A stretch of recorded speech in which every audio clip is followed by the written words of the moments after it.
I'm just honored to be able to introduce our next speaker. This guy's been 18 years in the business. He's a really sharp guy, former naval intelligence officer. He was identified by the Wall Street Journal as the 95th ranked agent in the nation for closed homes. He was featured on HGTV show House Hunters, and he's closed over 1,200 transactions. Let's give it up for Sean Work. All right, are we on? Okay. Thanks, Andrew. Thanks for having me. Excited to be here. We're going to change the energy up in the room a little bit. We're not taking a break, so we're going right through. Everybody up, shake it out. Let's have some fun. We're gonna give you some topics today to go back home with and utilize through what everybody is calling the recession. So what is a recession? You can sit down now. Okay. As long as you shake the, as long as the energy changed and we're all shaken out. So what's a recession, everybody? Come on. Okay, so in generality, it's in the economic cycle, it's a downturn. Now, if we looked at real estate, what would be some of the factors that we would want to talk to our clients about in regards to statistics or what I would call the language of real estate? What would be some of those identifying characters of a downturn in the real estate market? Okay, not all at once. Days on market. Yes, there's 5 of them. Thank you, Kevin. Days on market. What's another one? Price reductions. And by the way, in a normal market, what percentage of homes should have a price reduction? Wrong. 30 to 40% of homes will have a price reduction in a normal market. Why?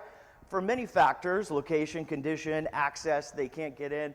The property is in bad condition. It's overpriced, or the marketing is shitty. Okay, that's your problem, agent. So we look at days on market. We look at interest rates. What are some of the other things?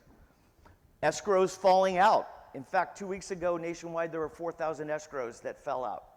Okay? Why? Consumer confidence during this really economic indifference out there. I've got them written down here. It's not a tattoo. So we've got reduction, inventory rates, days on market, and fallouts. Okay? Now, when you look at these statistics in your MLS every day or whatever system or program you're looking at, what would you say locally or in California is happening? Are those 5 things happening right now?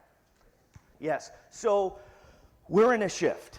The stats say it. The numbers say it. Shift doesn't have to be bad. A change doesn't have to be bad. What it equals is you have to go out and find the right opportunities for yourself to win. So today, we're going to talk a little bit about how to do that, how to protect yourself. And here's the topic: maximizing your prospecting time to build a lead generation company. I don't have the clicker. Oh, okay. Cool.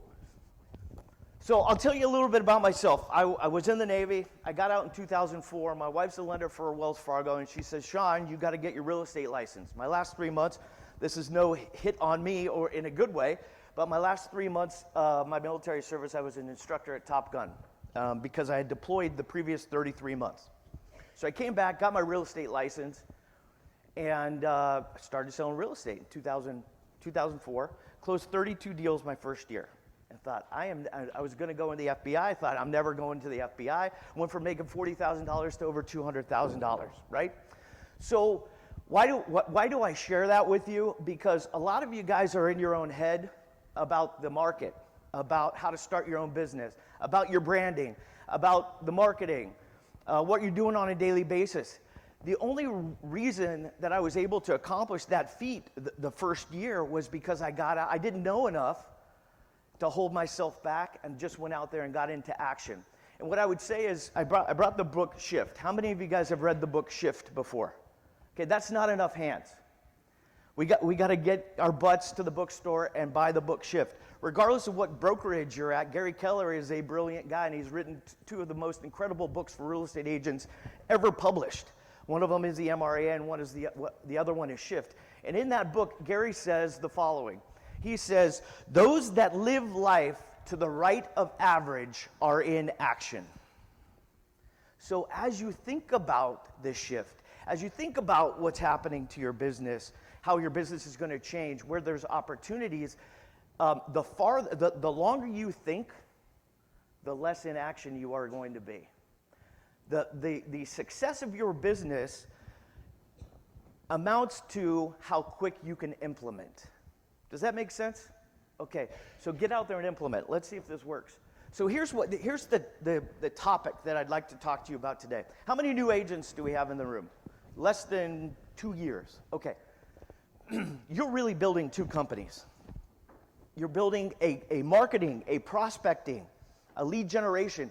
Today you have to be, you got to have great sales skills. You got to be on the internet. And yesterday I heard something from a gentleman, Coach Burt. He says, you guys aren't in business. You're in what, Tom? Do you remember what he said? He said, you're in show business. Many of you have Facebook and LinkedIn and Instagram accounts. Those are free commercials for you, right? Say yes. How often are you utilizing them? You guys know KCRA 3 News, right? Say yes, everybody. We need some energy in here, okay? Yes, okay. So if I was the producer of KCRA 3 News and I said, hey, everybody, guess what? You're now, instead of our weather person or our sports person, you're our real estate person. And every night at 5 p.m., I want to hear what's happening in the real estate industry. You know that real estate is the most watched television show for reality on TV today. You got Flip This House, you got House Hunters, you got $1 Million Listing, you got Selling Sunset, all based on reality. You guys have to tap into that a little bit, separate yourself a little differently. So it's no longer okay to say, I'm in the lead generation business, I'm in marketing and prospecting. We got to get you in the show business. We got to make you influential. How many of you have databases? Whoop, whoop. Okay, that's not enough. The average statistic says only 3%, which is about 3 of you in this room, have an active working database that's being marketed to on a routine basis. That's not enough. You gotta hit your clients about 30, 40 times minimum a year to take a little bit of market share away from your competitor. At any rate, persuasion and sales skills. And then once you've mastered that company, once you have what I would tell my team, leads that are so fastidiously coming in that they're throwing up on you, then you can take them to your real estate business. Does that make sense? We've got to. So if I wanted to build a seafood restaurant, and let's use this analogy for a minute. Many of you are thinking, well, what's going to be on my menu, and what's going to be my location, and who am I going to hire as a cook, and all this stuff. Well, don't you have to go out and catch fish first? So work on your commercial fishing company first, and then open up the restaurant once you have enough fish coming in that you could do so. So we're going to define the problem a little bit in our industry, and then so we're going to go into negative town really quickly. I don't like negative town, but we're going to go here, and then we're going to go to Solution City. So here we go. These are statistics right now. Got 1.3 million realtors in North America. Only 43,000 of those, which is 3.3%, are doing more than 25 units a year. These are NAR stats. That means, again, let's use the 3% rule, only these 3 guys up here in this room are doing more than 25 deals. Okay, so why? We ask ourselves, why? 13% success rate in our industry, meaning 87% of us fall out after 4 years, according to NAR. 85% of clients of agents have 0 previous sales or persuasion skills. So ask yourself right now, write this down. What sales skill am I working on mastering right now? You understand your real estate career is much that of a black belt? You start with, who's in karate in here? Anybody? Okay, well, not a good analogy then. But you start out at whatever the minimum belt is, and you work your way up to black belt, and that means you're rocking it. 80% of agents try and close only one time, meaning you go to a listing appointment, and you only have one closing line that you're using. You're not pushing for the close. So ultimately, what this yields is, according to Tom Ferry's coaching, agents who do more than 5 hours of prospecting per week make on average $200,000 per year. How many hours did you prospect this week, guys? Right? Are you doing 1 day or 1 hour every day of outbound lead generation going back here? Oh, I'm sorry. How do I go back? Oh, here we go. Sorry. Okay, going back here. How much time are you spending in your company A? This should be a realization to many of you who go, wow, I don't know how many touches my business sent out today. What's a touch? What else? Text message. What else? Cards. What else? Pop buys. What else? All of the above. We have to put some stability in that and a routine in that so that there's consistency and stability in the finances and the revenue that are coming in, right? Okay, so here's what we also know. Let's look at this. As far as nurture, only 24% of sellers use their selling agent to list. Means 76% of the time, one of you represented a buyer who used somebody else to sell their home. Why is that? This is the problem that we're defining. There's no system. There's no consistency. People go, oh, I got into this business for freedom and autonomy, and I can do what I want. Great. Get successful first, then find the freedom. Okay? Build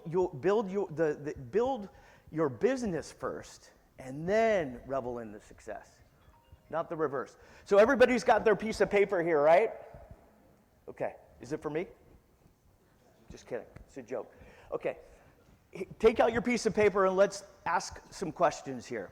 Number one, based on what I've just talked about, your week as far as hours are concerned, if we worked a 40-hour work week, which many of you are going to need to bump up now that we have this shift coming through, okay? We're working 50, 60 plus hours right now. Are you focused on building company A or B? Which means if I'm spending 80% of my time building my marketing, prospecting, lead gen, scale skills, persuasion company, it's 32 hours a week. What is your daily goal? We're going to talk about this. If I asked you right now from a coaching session, what is your daily goal, guys? You would reply, what? What's that? 2 applications a day. I love it. Okay? I'm going to give you some solutions to identify what this daily goal should be like for sustainability. Number 3, what does your current pipeline look like, and grade it from 1 to 10? See, this is kind of the negative Nancy part of it, right? But the beauty is we're going to talk a lot about solutions. Number 4, how many hours over the past months were spent working on company A? And how many hours did you prospect? And question 5, how many face-to-face appointments with database or referral partners have you had over the past week? This is really easy to answer. How many face-to-face appointments with potential prospects have you had? Not appointments, people who are from your database, people who are referral partners, who are in the business-to-business world. You see, here's the way I think about it. Today is what, Wednesday? What's my goal for next Wednesday when I come in today? First of all, what drives revenue in our business, guys? When we take a listing or when we write contracts. Those are the things that bring revenue into our business, correct? Okay, so my goal every day has to be to meet with a buyer or seller. Would you agree? Okay, so if we're sitting out here today and we go, okay, today's Wednesday, what buyer or seller am I meeting with next Wednesday? That should be the realization, who am I calling to get that listing? Better start with an open house. The top 3 are the open houses and your database and your sphere of influence and probably business or referral partners. 86% of business in our industry, according to NAR, comes from referral. 14 from everything else. Zillow, expired, all that other stuff. So we've got to go back and pound our database, number 1. But the face-to-face appointments, really quickly, if I looked next week and I said, okay, number 1, I got to meet with a buyer or seller. If I can't meet with a buyer or seller, who do I meet with? Okay, I go to my database and say, hey, I can't find a buyer or seller to meet with next Wednesday, but I've got this open slot for lunch because we know our calendar is full. Brent Gove, raise your hand. Brent Gove always taught me, keep your calendar full. It'll keep you out of trouble. So I got to meet with somebody. Why? Why would I meet with somebody? Because it's great habits. I know I'm going to meet with somebody face to face every day. Why else? Because I can practice some sales related skills and closing and learn a little bit about them and practice my communication skills. And 3, it keeps me out of trouble. If there's no discipline in your daily life, drama will creep in. Would you agree? Oh, I think I should go get my hair cut or my nails done, or I got to pick up the kids or whatever. Go get my car washed. All of that is red time. It's not making you any money, okay? As we move on, what does that look like? See, this is a sales cycle in the marketing world. If you don't know a lot about marketing and lead generation and how the industry, our industry, but just in general, people are receptive to the service world, it's time to go out there and become a master at it. But it starts like this. How many touches went out to the world? Out of those touches that went out, out of those 500 or 500,000 postcards that went out, how many contacts did that equate to? And you see, many of you go, oh, leads, I got Zillow leads, I got this. It's not a lead unless they raise their hand and say, I want to buy within the next 3 to 6 months. You see, that's a lead. Everything else is a contact. So we've got to move them through this sales cycle. Touches, contacts, leads. Nurture is a new word over these past 5 years in our industry that says, wow, the lead comes in, we really got to take care of them or else somebody else will. Those maneuver into appointments, which ultimately get us to our revenue generating activities, which is signing contracts or buyer broker agreements. The number one skill that you have or that you need to obtain in real estate is your ability to go to a listing appointment and to secure it.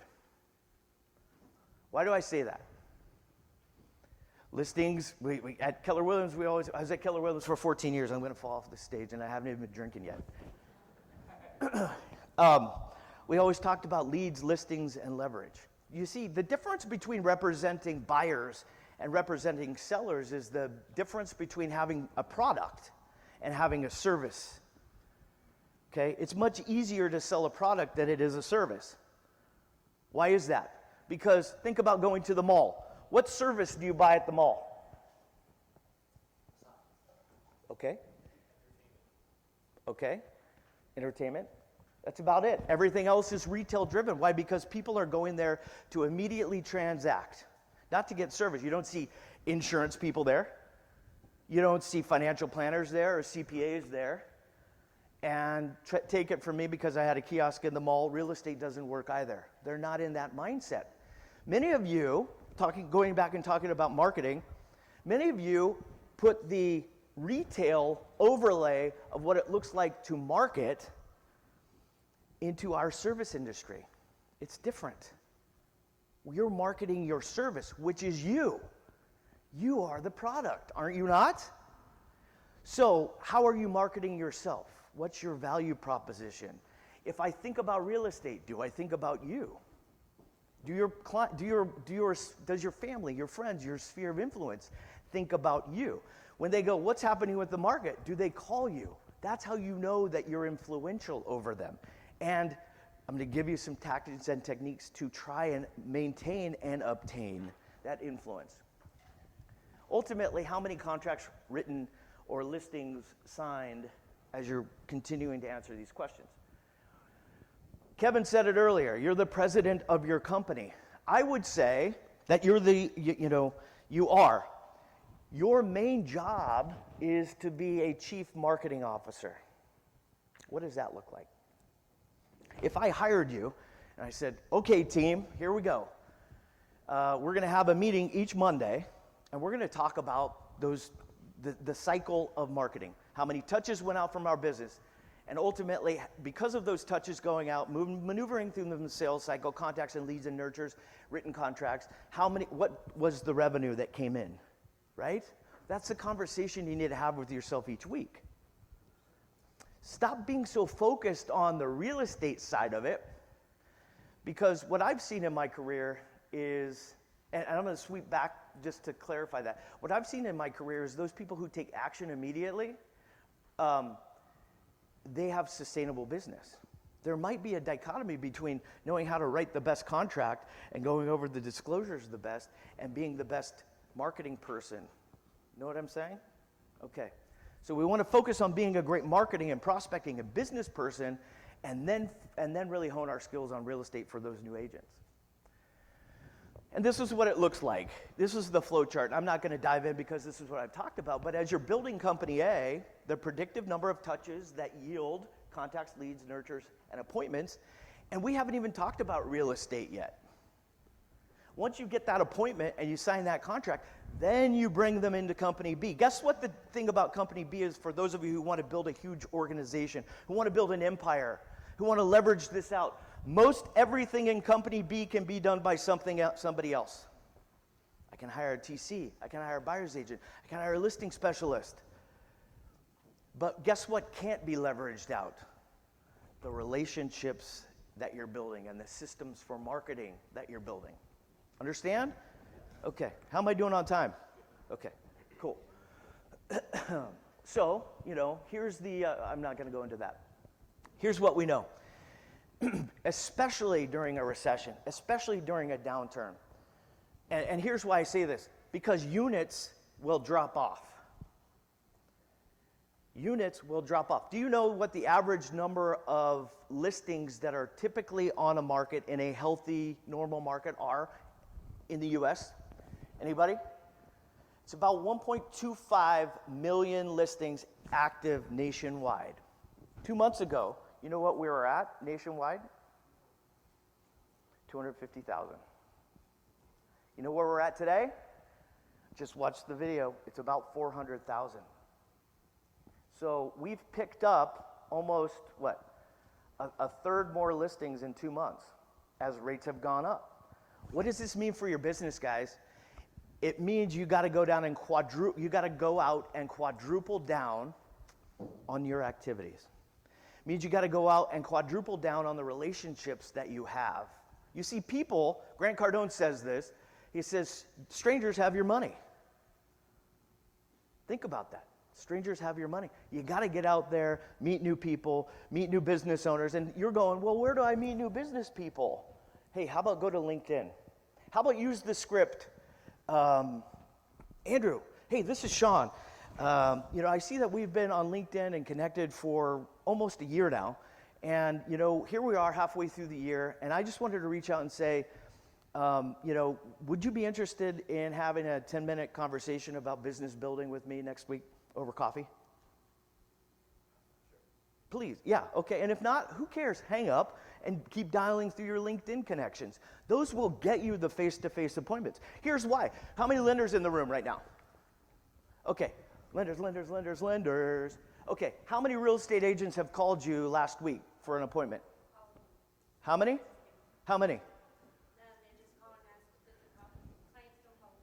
Goose egg. Back here, how many? 0. Oh my, 1. Okay, we got 1. So let me ask you guys a question as a lender.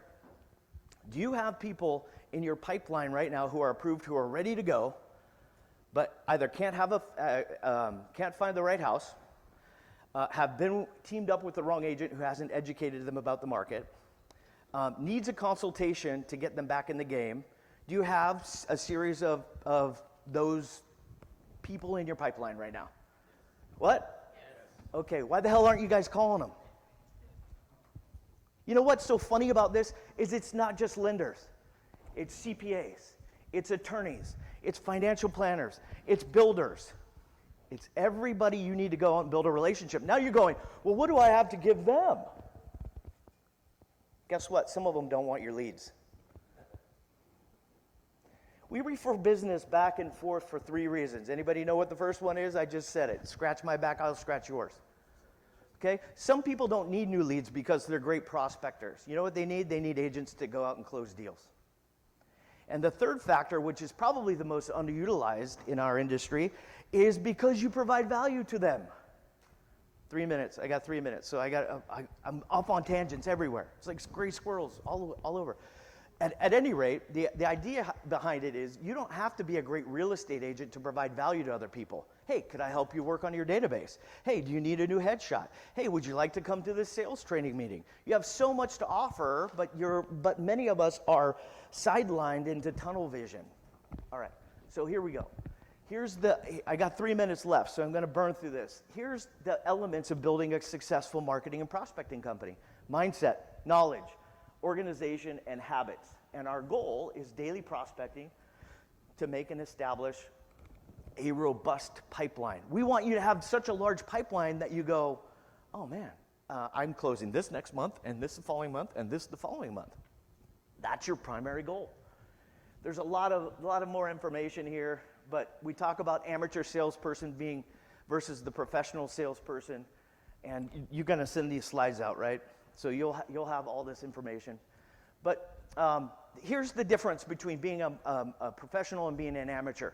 Are you rolling the dice every day? I mean, you wake up and you don't know what the hell's happening in your business, and you're hoping that phone rings. It's like being a fisherman going out to sea on your boat and not throwing any lines in and hoping the fish are going to jump in. You're not in control of that, okay? That's an amateur salesperson versus a professional salesperson. And again, you could take screenshots. We'll send this out to you. Habits. I've probably got like 1 minute left. So what's that? 1 minute. So here's the scenario on this. This is what my team uses. We call it a 5-5-1-1-1. This is for prospecting every day. And basically what it says is, man, I need to make 5 new contacts a day. I need to follow up with 5 people every day. I need to do 1 social media post about the market, about my evidence of success. I need to send 1 greeting card out for people that I've met over the previous week. And I need to add 1 person to my database a day. See, if you're not adding people to your database, there's this thing called attrition, and your database will reduce itself by 5 to 10% each year. Moving away, people dying, people got out of the business, their sister's wife got their license, whatever. So that's the 5-5-1-1-1. I'll challenge you to do that every day. And we talk about fear, and we'll keep going.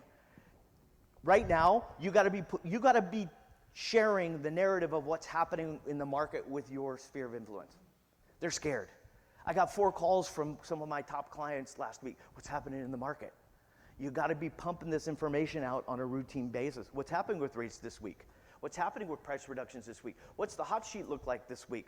How far did days on market go up this week? You got to know that info. And okay, so for the rest of 2022, if you want to go out and you want to crush Company A, here's the scenario here. You got to get into massive action today. What does that look like for you? It better look like, hey, I got 8 hours today. It's not just, I think I'm going to go do X, Y, and Z. It's who am I meeting with today? Who am I going to pop by today? Who am I going to call? What open house can I set? Number 2, massive accountability. Theme days. What's a theme day real quick? Andrew, I'm almost done here. Okay, theme days. Okay, listen, do you tell your kids, Saturday morning, let's go out and play soccer, let's go golfing, let's go play baseball, let's go to the basketball court, and we'll go swimming. Sound like a fun day? Many of you are rolling the dice. Here's what I say. I think I'll call a couple for sale by owners today, then a couple expires. I'll call some people from my database. No. Hey, Monday, who am I going to call? Top 25 people in my database. Tuesday, LinkedIn business people. Wednesday, referral partners. Thursday, my lead tracker. Friday, some type of corporate account, larger account, channel account is what I call them. Somebody who gives you more than 5 deals a year. And if you were a baseball player, do you just show up when the first ball is thrown? No, what do? You get there, you suit up, you wear the proper equipment, and you warm up, and then you go to battle. That's the way you think about theme days. Add to your database every day. Establish a start time and an end time, and tell your family this. I'm committed to working 9 to 5 on Monday, Wednesday, Fridays, and Tuesday and Thursdays from 11 to 6. Establish a list of 30 influencers. There are 30 people here locally that could change the scope of your business. You just haven't reached out to them. If you prospected Elon Musk for a long enough period of time, maybe 2 years, book program, LinkedIn, messages, meeting his secretary, is there a possibility you could get to him and have a face-to-face with him? Maybe you have to pay a charity, some kind of charity to get there. But is there a chance? There's people like him who are influencers who, if you got into a relationship with, would rock your world.